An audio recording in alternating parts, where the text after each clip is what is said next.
talked about when the rules changed. Like, what is this? What are these Jace mirrors gonna look like now that you can't vindicate with your own Jace? Both at 3 loyalty. These players both doing quite well in this event.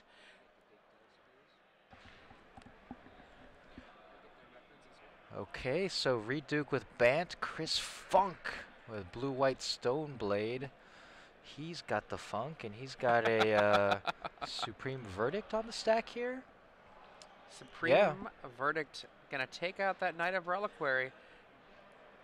Very few ways to stop that from happening. Mind Break Trap, what else? I don't know, not much. We see a fetch from the Misty Rainforest. Time stop, Adrian Sullivan. Time stop, Mind Break Trap, are we done?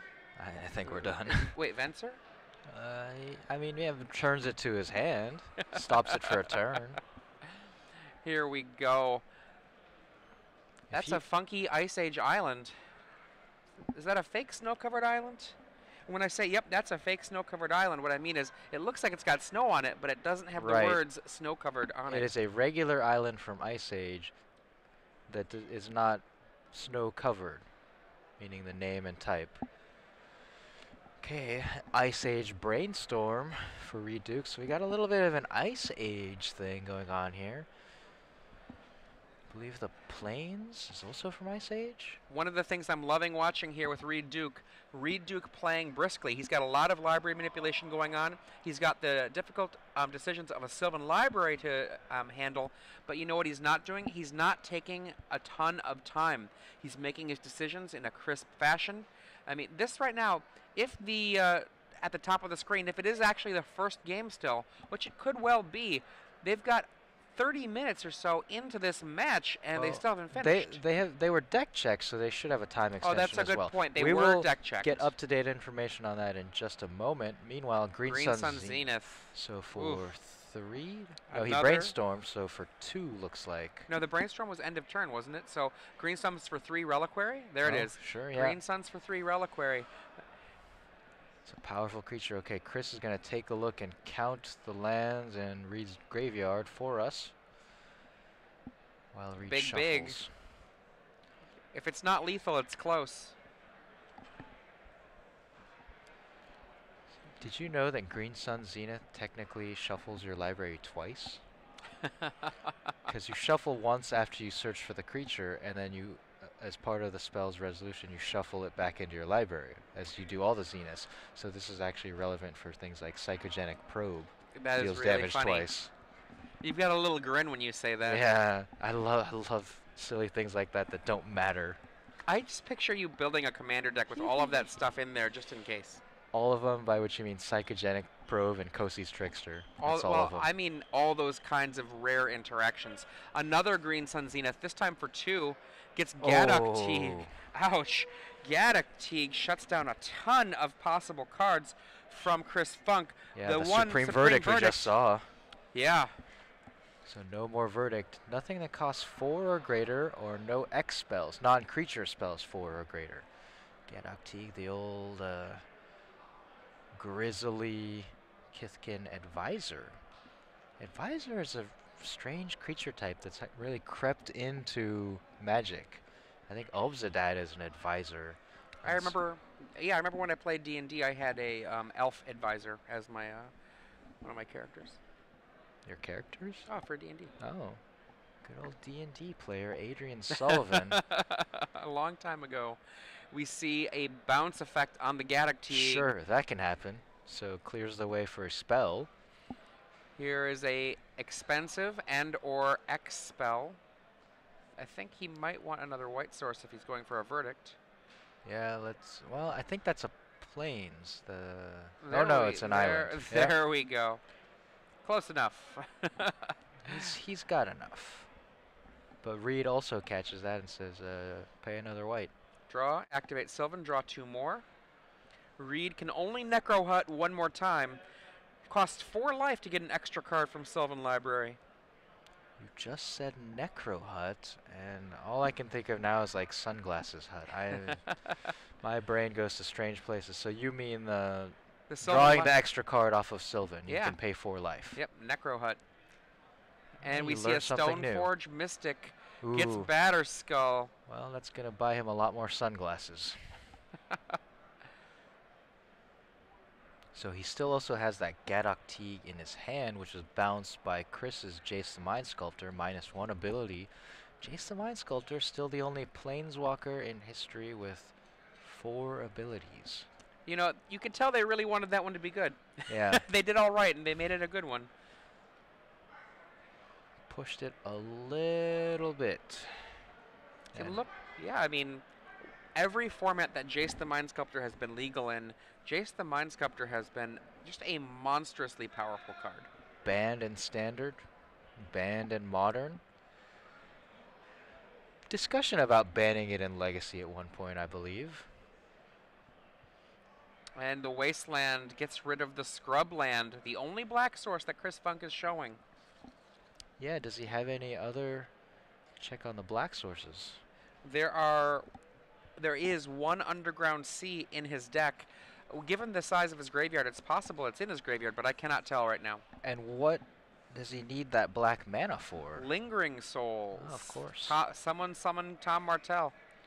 Summon Tom Martell. Summon Shaheen Surani as well. There's a Batterskull cast from the hand after the Gadok Teague is bounced. Now, with Reid Duke's Jace, of course, Reid Duke can also play the bounce game. He could bounce that token and then march on in to murder the Jace. And yeah, that's probably going to be the line here. And Chris only has 2 mana open, so he cannot even return his Batterskull this turn. It's going to cost him a lot of time to get that Batterskull back down with a Germ. Goodbye, Germ. Rar away. But you know what? This Stoneforge Mystic is killing Jace. Happened just as you said it would. All right, so Reid Duke has a Batterskull in his hand that we know about, that Chris Funk knows about, and a Gadok Teague in his hand that is known about. So going to play it again, and no more Jace the Mind Sculptor. In fact, Chris cannot cast a Jace the Mind Sculptor, so he's going to have to force of will Gadok Teague to ensure that he can play his future Planeswalker. Force of will. Chris Funk now empty-handed, Batterskull in hand versus a Jace, a Stoneforge Mystic, a Sylvan Library, and Reid Duke has another Stoneforge Mystic in his hand. There's a fetch here for Reid Duke. Reid drops to 4 life. So, seemingly Reid Duke, the Grand Prix Miami champion, very close to winning this game. I mean, perhaps not close in terms of turns and time, but certainly an advantage. Reid hard casts the Batterskull. Gets a Germ there. So he's trying to shorten that clock. He could have waited to untap with the Stoneforge Mystic, activate, etc., but he has 5 mana. He says, I'm just going to jam this Batterskull out. You're hell-bent. Just going to get a 4 power onto the board and try to kill you in 2 turns. We see Chris Funk draw land, Flusterstorm, I believe. Ouch, off of that Brainstorm. So draw, and then activate the Sylvan. Chooses which one to keep. Looks like he found a Green Sun Zenith with the Sylvan Library. And the Gadok Teague was Force of Willed, so he is free to Green Suns here, the X spell. That's often a mistake you see people make with Gadok Teague. They actually try to cast a Green Sun's Zenith themselves because they're just not used to having Gadok Teague in play, for one thing, because it's a singleton or a sideboard card. And the Zenith is often cast for so cheap that you don't think of it as an expensive spell or an X spell. Fate Seal. Reid wants to make sure that this game ends, leaves it on top, so it's a potential blank. I believe you said it was a land. Yeah, so that's it. Chris Funk done. And the thing that happened here for Chris Funk, after he lost advantage on the Jace, the other Jace bounces the creature that Chris had, and so then that was the Germ token. Reid Duke able to finish off Chris Funk. His Jace dead. Now it's only Reid Duke with a Jace, and one of the things that happens in these slower matchups, if you've got a Jace and your opponent doesn't, it is practically impossible to come back from that. Unless you've got a Notion Thief. Yeah. Very strange. I mean, we've been playing and watching Legacy for so long now with these new Planeswalker and Legend rules, seeing two Jaces facing off, and the players trying to figure out how to play around their opponent's Jace while protecting their own. A new element, new life infused into Legacy without printing a single card. So I have a question for you that involves the rules, Ricky. Oh boy, put me on the spot. Okay, so pretend that there's a Sylvan Library in play. Okay. And Sylvan Library, the effect of the Sylvan Library is drawing cards. I hate this question. Yeah, go and ahead. then you have to put 2 cards back. Yeah. If you get Notion Thiefed, do you have to put the 2 cards back? You're gonna make me look at Sylvan Library, and we could put it on the screen, but that's not gonna help me because the Oracle text, because the printed text for any Sylvan Library is just gonna be terribly out of date. Now, while you look that up, I also have a question about Raging River. Oh, be quiet. You can see that we've updated the time on the clock, added a few minutes. They did get a time extension for the deck check. Adrian, why don't you tell them a little bit about the sideboards while I look this card up? No problem at all. Chris Funk here, who's down a game, was going to have the option to play or draw, has Pithing Needle, double Notion Thief, double Detention Sphere, double Rest in Peace, double Blue Elemental Blast, 1 Celestial Purge, 1 Flusterstorm, and 4 Thoughtseize. In a slow matchup like this, Thoughtseize is going to be a valuable weapon, but he does only have 2 black sources in his deck, and his opponent is very good at getting Wastelands because they are a Knight of the Reliquary deck. But Notion Thief, great in a Jace fight, and let's see. Thoughtseize is still a very solid card and reasonable to bring in here. Yeah, I agree. So here we go, Sylvan Library. Earlier you said activate the Sylvan Library because there was a printing of Sylvan Library that had it as an activated ability with 0 cost. It's changed Yeah. wording so many times, it's hard to It actually has. keep up. It is now a triggered ability that says at the beginning of your draw step, you may draw 2 additional cards. If you do, choose 2 cards in your hand drawn this turn. For each of those cards, pay 4 life or put the card on top of your library. So first off, it's a trigger and it's a may. So if your opponent has a Notion Thief, you should probably just say no. That's what I'm going with. And just we gonna have dodge your question. a double fetch here from Chris Funk. Doing a little shortcutting here in order just to save some time. Gets permission from Reid Duke to do so. We see an island and a plains. His opponent, Reid Duke, only a fetch land of his own in play, doesn't have anything else. We see Rest in Peace. Rest in Peace, a very powerful card against the Knight of the Reliquary, effectively making it into a small creature, only its normal size of 2/2. Yeah, and I wonder, does Reid have any Tarmogoyfs in his deck? No.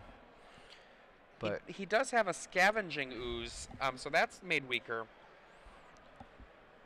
okay, but Bant is a deck that has not really seen a lot of success lately or a lot of play at these Legacy Opens, so Chris may also think that Reid has Tarmogoyfs and just we didn't see any.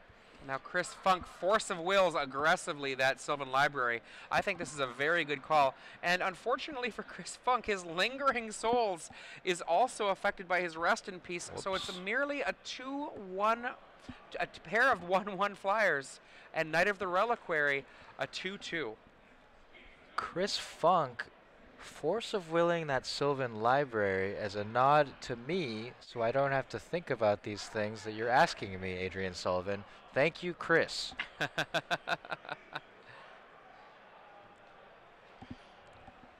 Umezawa's Jite adds itself to Chris Funk's side of the board. It's very powerful here with those, even only 2 1/1 Spirit tokens. Suit that up and then kill the Knight of the Reliquary, which is only ever going to be a 2/2, but Reid's still able to use the activated ability to sacrifice and go search for lands. I also have a question about the card Camouflage, Ricky. I've never heard of such a card. Brainstorm from Reid Duke. Trying to get something good going here. Looks like he's putting a Dryad Arbor back into the top of the library. I think he's going to want to get a Maze of Ith with the Knight of the Reliquary to shut off the Umezawa's Jite. Unfortunately for Reid, no such Maze of Ith exists in really? his sideboard or main deck. That's surprising. I suppose that's more of a Maverick card than Bant, but with Knight of the Reliquary's tutoring power, Maze of Ith can be such a randomly powerful card that can shut down various strategies. So I'm a little surprised by that. So instead, he fetched up a forest, then sacrificed the forest to get his Horizon Canopy, the cycling land, and then he Green Suns. Kasali Pride Mage is a solid answer to Umezawa's Jite. That works as well. I accept. Chris Funk does not have a Stifle or any other similar effect, so the Kasali Pride Mage will be able to do its job of destroying an artifact or enchantment. And Jace the Mind Sculptor on the field for Chris Funk. That's pretty good. That's a good reason not to suit up your spirit with Jite. And we see Jace the Mind Sculptor activated for the 0 ability, the Pseudo Brainstorm. What a hand. Swords and swords left in his own hand. Detention Sphere on top of the library. He passes the turn back. Reid Duke, draw. We can see Kasali Pride Mage and the Knight of the Reliquary facing off against Jace the Mind Sculptor, Umezawa's Jite, and a pair of spirits from Lingering Souls. Now gotta find a way to deal with that Jace the Mind Sculptor. His Knight of the Reliquary only a 2/2, but Kasali Pride Mage has Exalted, so can attack as a 3/3 here. So if you attack Jace, at least a spirit would have to chump block, and now Jite's on both sides. Oh, wow. Again, this legendary is what's going to rule. be happening here. He's going to be fetching a land out, and then he's going to use his Knight of the Reliquary to get another land out, have 2 mana to activate the Umezawa's Jite, equipping it to perhaps his Kasali Pride Mage, and then have counters on the Umezawa's Jite, as well as have a Pride Mage that can't be killed this turn by the spirits because of the Exalted from the Pride Mage.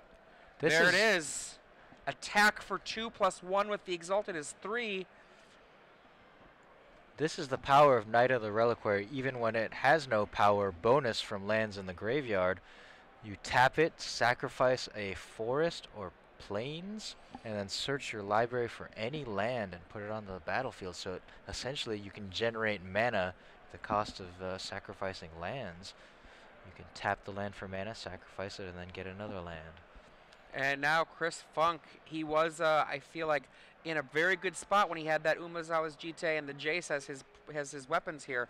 But now he's not going to be able to connect with his own Jite. Reid Duke is not going to forget to kill that spirit. Well, you say that. Well, I've seen Reid Duke play a few times, and he just doesn't generally forget that kind of thing. Well, and Reid's like, okay, yeah, the Pride Mage is removed. I'll gain 2 life. That's a shame. Not the worst there for Chris Funk, but yeah, as you said, Reid remembers to use the -1/-1 ability from Umezawa's Jite. 3 abilities on this card. That was a bit much too. 4 abilities on Jace, 3 on Jite. Turns out you add more abilities, cards are powerful. And you see Chris Funk clears the table out, bounces the Stoneforge Mystic, and Swords to Plowshares on the Knight of the Reliquary. I might have gone the other direction myself.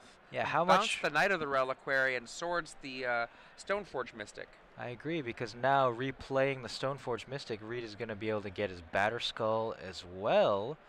But that's how much respect Chris Funk is showing for the Knight of the Reliquary, how much it's already done. But yeah, at this point, Reid may be short on lands to sacrifice and search for. And it looks like Reid Duke has found a land with his Jace. He activates the 0 ability. So now it's Jace and Jite dueling off, facing each other. But here's the thing.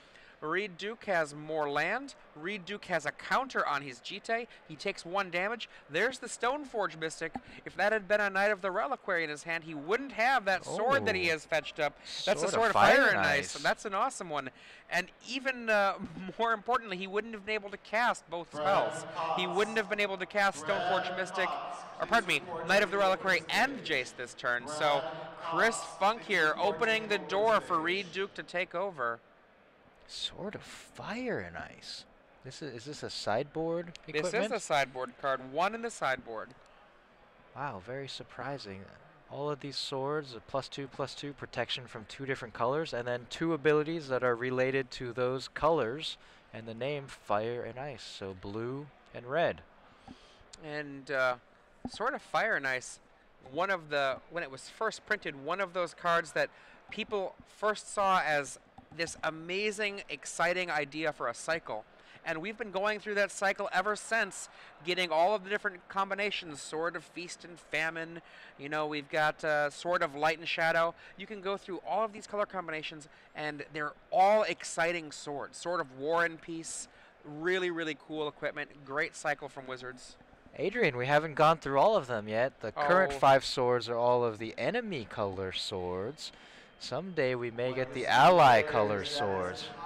A flurry of combat there with some blocks and some GT counters used. At the end of the day, what we have is Umezawa's GT with 1 counter on Reid Duke's side of the table, Jace with 3 loyalty versus a 2 loyalty Jace from Chris Funk. And one of the things I would be not at all surprised to see from Reid Duke, since he already has a slight advantage here, it would be pretty reasonable to expect to see the Jace the Mind Sculptor here push the advantage such that Reid Duke goes over the top in the next few turns. Look at that double Stoneforge Mystic this turn. So what happened here was that Chris Funk cast a Detention Sphere, took the Stoneforge Mystic, but Reid Duke with more Stoneforge Mystics. They both lose their Stoneforge Mystics from that Detention Sphere. And also using the Brainstorm ability to put equipment back on top of his library, then search for them with Stoneforge Mystics. So generating card advantage there with his Jace Stoneforge combination. This is the core of Caw-Blade, Adrian Sullivan, a deck that was banned in Standard. We see now a supreme verdict from Chris Funk. Clears the table. Reid Duke has his Jace. There's I believe a Dryad Arbor he's drawn, and now he's Jacing to put some cards back. So yeah, that earlier exchange was because Detention Sphere took out the first 2 Stoneforge Mystics, one of Chris's, one of Reid's. Chris did not want to see the Umezawa's GT get beyond 1 counter from Reid Duke. Yeah, and the Stoneforges, 2 of them in a separate pile. Everything is exiled. There are no graveyards because of Rest in Peace, but keeping the cards exiled by Detention Sphere separate, just in case it is destroyed. 1, 2, 3 mana from Reid Duke. Green Suns for 2. Does he have another Pride Mage in his deck? Just 1 Pride Mage. There's a Gaddock Teague. Would have been exciting to have that before. We see Reid Duke start using the Wastelands. This is going to push that advantage on mana. Instead of it being 7 mana to 6 mana, it's now 5 mana to 4 mana. Tell me a little bit more about that. Why, at this point, does he want to Wasteland? Well, one of the things, once you're ahead in this kind of race, Jace gets more and more powerful the more that you can do with the cards that you find. But the less land you have, the less you can do on any particular turn. Right. He's just trying to choke out this game so that Chris can't do as much in any single turn. Sure, and I guess Reid, despite the fact that he did have a use for the mana, he could have equipped his creature with GT, but he can just do that next turn. So he feels it's better to use both of his Wastelands. Don't want to hedge right there and just use 1 and then equip GT with the other Wasteland. Yeah. Use them both to keep Chris off of powerful things like Batterskull. So yeah, very good. Now we're going to see the bounce of the Gaddock Teague from Chris Funk. Okay. Swords, the other creature. He's doing very good at keeping Reid Duke off of any creatures. Reid Duke, though, has a Swords to Plowshares of his own.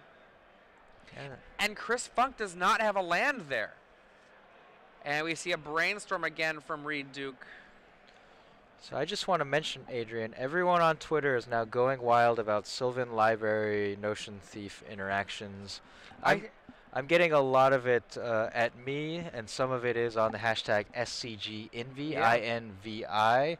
feel like now I have to go and write an article or a blog post about Sylvan Library and Notion Thief. Maybe you should. I see that Griffin Bodell has a question for you as well. He wanted to ask you about humility. Trollolololol. All right, Reid replays the Gaddock Teague. And does so using... Now, did Reid have Caracas tapped last turn? I cannot recall. I believe he may have had Caracas tapped. There we see the Noble Hierarch, a Gaddock Teague, and a Meddling Mage. There's Chris Pikula, Meddling Mage himself. I love that Reid Duke is using the actual, factual, real Meddling Mage, or as I like to call it, you know, Pikula. So Meddling Mage is naming Supreme Verdict, one of the cards that, you know, cannot be countered, Wrath of God. Can't play it right now with Gaddock Teague, but with Jason play, Chris would have the ability to bounce Gaddock Teague. Yeah. Now he has to deal with Meddling Mage and Teague if he wants to cast Verdict. And at that point, you're only verdicting a Noble Hierarch, so what's the point? If you check out the Meddling Mage over there to the left, that's the original art, or as I like to say, the right art for the Meddling Mage. And right now, Chris Funk, he is being buried in so many different ways. He's been having to use his Jace to bounce creatures, which has just been letting Reid Duke pull further and further ahead. That's it. That is it. Reid Duke wins 2-0. He kind of got an advantage against Chris Funk and then leaned. Yeah, both players with